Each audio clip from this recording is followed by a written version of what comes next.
Hello बच्चों, आज हम पढ़ेंगे वृत्त एवं स्पर्श रेखाएं, सर्कल एंड टेंजेंट्स।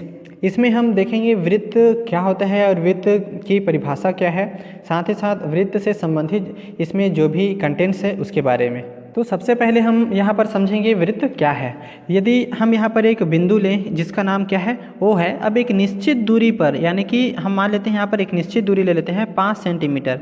एक निश्चित दूरी पर हम क्या करें, बिंदु वापस लगाएं, यानी कि इस बिंदु O से एक निश्चित दूरी पर हम 5-5 सेंटीमीटर में क्या करें, बिंदु लेते जाएं इस तरह से। तो यहाँ पर हमें क्या है, कंप्लीट सभी बिंदुओं को मिलाने से बराबर दूरी में एक हमें क्या मिल जाता है, इस प्रकार का एक वृत्त हमें प्राप्त होता है। या हम बोल सकते हैं इस तरह से हम क्या करेंगे, एक बिंदु है O है, इसमें 5 सेंटीमीटर की दूरी पर आपका एक बिंदु ले रहे हैं। इस बिंदु को हम क्या करेंगे, चारों तरफ 5-5 सेंटीमीटर का बिंदु लेकर के हम क्या करेंगे, मिलाते जाएंगे, तो हमें इस तरह का क्या मिलेगा, वृत्त मिलेगा। या यूँ कह सकते हैं कि उन सभी बिंदुओं का समूह जो तल में एक नियत बिंदु से निश्चित दूरी पर स्थित हो तथा एक बंद आकृति बनाता हो, उसे हम वृत्त कहेंगे। यानी कि एक नियत दूरी का मतलब है कि सभी यहाँ से ये हर एक स्थान पर वो 5 सेंटीमीटर की दूरी बनाता हो, यही हमारा नियत दूरी है। नेक्स्ट पॉइंट है हमारा जीवा, कॉर्ड। तो कॉर्ड क्या होता है, इस पर हम देखेंगे। ये भी आपका वृत्त से ही संबंधित है। इस तरह हम एक वृत्त में क्या कर सकते हैं, कोई दो बिंदु ले सकते हैं। जैसे कि हमने यहाँ पर एक बिंदु ले लिया P, दूसरा बिंदु हम यहाँ पर ले लिए Q। अब इन दोनों बिंदुओं को हम इस तरह से क्या करते हैं, मिला देते हैं। तो ये जो हमारा क्या मिला है, लाइन हमने जो मिलाया है P से Q को, इसी को हम क्या बोलेंगे, जीवा। अब जीवा जो है यहाँ पर भी हो सकता है, नीचे भी हो सकता है, या और ऊपर भी हो सकता है, कहीं पर भी हम जीवा बना सकते हैं। इस तरह का भी हम जीवा बना सकते हैं, इससे कोई परेशानी नहीं होता, इसे हम जीवा कहते हैं। अब जीवा में भी अलग अलग रूप होता है कि किस तरह के जीवा होते हैं। जैसे कि यहाँ पर आपका एक छोटा दिख रहा है, ये बड़ा दिख रहा है, इसी तरह ये आपका और बड़ा दिख रहा है, फिर यहाँ पर छोटा होते चला जा रहा है। यानी कि जीवा तो सभी हैं, लेकिन इसी जीवा में हम खासकर एक व्यास देखते हैं, व्यास जिसे हम क्या बोलते हैं, सबसे बड़ी जीवा।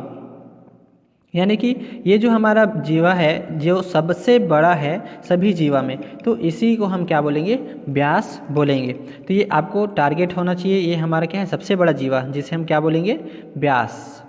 तो व्यास का मतलब है जीवा का भाग जो सबसे बड़ा है। वृत्त का चाप, अब यहाँ पर देखेंगे अर्क ऑफ अ सर्कल। तो ये आपका एक वृत्त है, हमने यहाँ पर लिया है। इसमें आपका जो चाप आपका कटा हुआ है, ये आपका चाप है, ये भी हमने इसका नाम रखा है। अब इसके दो हिस्से में हम अलग अलग डिवाइड करके देख रहे हैं कि किस तरह का चाप आपका यहाँ पर होता है। दो प्रकार का चाप हम पढ़ेंगे, एक तो हमारा होता है लघु चाप और एक हमारा हो जाएगा दीर्घ चाप। लघु का मतलब होता है छोटा और दीर्घ का मतलब होता है बड़ा।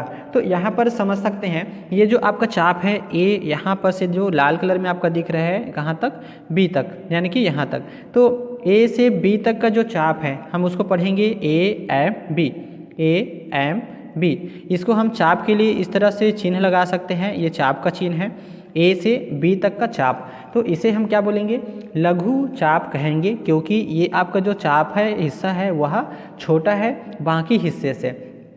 तो इसे हम क्या कहेंगे, लघु चाप कहेंगे। इसी तरह दूसरा हमारा जो वृत्त है, यहाँ पर भी दिख रहा है ए एन बी, यानी कि ए से लेकर के बी तक का जो आपका चाप है, तो हम इसे पढ़ेंगे ए एन बी, और इसको भी हम चाप का निशान लगा सकते हैं। और इसको हम क्या पढ़ेंगे, तो यहाँ पर हम पढ़ेंगे ए एन बी, जो चाप है वो क्या होगा, दीर्घ चाप होगा, क्योंकि जो बड़ा हिस्सा है वृत्त का वो क्या है, तो ए एन बी का जो हिस्सा है वो सबसे बड़ा है, बाकी जो हिस्सा है वो आपका छोटा है, तो इसे हम दीर्घ चाप कहेंगे। तो ये दो प्रकार की आपका चाप यहाँ पर होता है। फिर नेक्स्ट है वृत्तखंड। तो वृत्तखंड में भी हम यहाँ पर बता सकते हैं, आपका वृत्त है और वृत्तखंड, यानी कि वृत्त को खंड में डिवाइड करना, यानी कि उसको बांटना। तो यहाँ पर देखिए दो भाग में बांटा है, एक तो आपका दीर्घ, यानी कि जो बड़ा हिस्सा है आपका दीर्घ है, और जो आपका छोटा हिस्सा दिख रहा है वो आपका लघु। फिर नेक्स्ट है त्रिज्याखंड। तो त्रिज्याखंड में हमने यहाँ पर एक वृत्त लिया है, आपका मध्य बिंदु हमारा क्या है, O है, केंद्र बिंदु। अब यहाँ पर हम देखेंगे एक दो बिंदु ले लेते हैं, एक बिंदु A और एक बिंदु आपका है B, इसका नाम A और ये आपका B है। अब ये त्रिज्या है एक आपका, इसको हम इनको मिला देते हैं, तो O A आपका एक त्रिज्या हो गया, दूसरा त्रिज्या आपका हो गया O B। तो ये दो आपका जो हिस्सा है, तो हम यहाँ पर देख रहे हैं दो हिस्से को हमने क्या कर दिया है, मिला दिया है यहाँ पर कम्प्लीटली। अब यहाँ पर हम क्या करेंगे, हम यहाँ पर देख सकते हैं ए बी जो चाप है, ए से लेकर बी तक के सिरों को मिलाने वाली जो आपका चाप है, ये आपका जो हिस्सा है, इसी को हम क्या बोलेंगे, चाप के बीच के क्षेत्र को त्रिज्याखंड कहेंगे। यानी कि यहाँ से आपका ओ ए और ओ बी यानी कि ए से बी तक मिलाने वाली जो चाप है, इस हिस्से को हम क्या बोलेंगे, त्रिज्याखंड कहेंगे। तो इसे हम याद रखेंगे, सेक्टर भी बोल सकते हैं त्रिज्याखंड को। अब यहाँ पर दो हिस्से में बट रहा है, कौन कौन सा, एक तो आपका जो त्रिज्याखंड है इसे हम क्या बोल सकते हैं, लघु त्रिज्याखंड, तो इसे हम बोलेंगे लघु त्रिज्याखंड। और दूसरा हिस्सा हमारा जो बन रहा है, ये जो आपका हिस्सा है, इसे हम बोलेंगे दीर्घ त्रिज्याखंड। क्योंकि दो हिस्से में डिवाइड हो रहा है, इसलिए हम इसको दो नाम भी दे सकते हैं। फिर नेक्स्ट है सर्वांग सम वृत्त। तो ये आपके दो प्रकार के वृत्त है। अब सर्वांग सम क्या होता है, सर्वांग सम मतलब जिसके सभी अंग क्या हो, समान हो। हम यहाँ पर वृत्त के बारे में देख रहे हैं, तो ऐसा कोई भी वृत्त जो दूसरे वृत्त को क्या कर ले, अब पूरी ढक ले, इसलिए उसे हम क्या बोलेंगे, सर्वांग सम कहेंगे। तो यहाँ पर आपका जो दो प्रकार के वृत्त है, बिल्कुल आप देख सकते हैं, बनाने दिख तो अलग तरीके से रहा है, लेकिन जब दोनों को एक दूसरे के ऊपर रखा जाएगा तो दोनों एक दूसरे को ढक लेगा, तो इसे हम क्या बोलेंगे, सर्वांगसम वृत्त कहेंगे, या सर्वांगसम आकृतियाँ कहलाती है। तो ये आज का वृत्त एवं स्पर्श रेखाएं के लिए बेसिक चीज़ें हैं जो इस अध्याय में आपका उपयोग होने वाला है।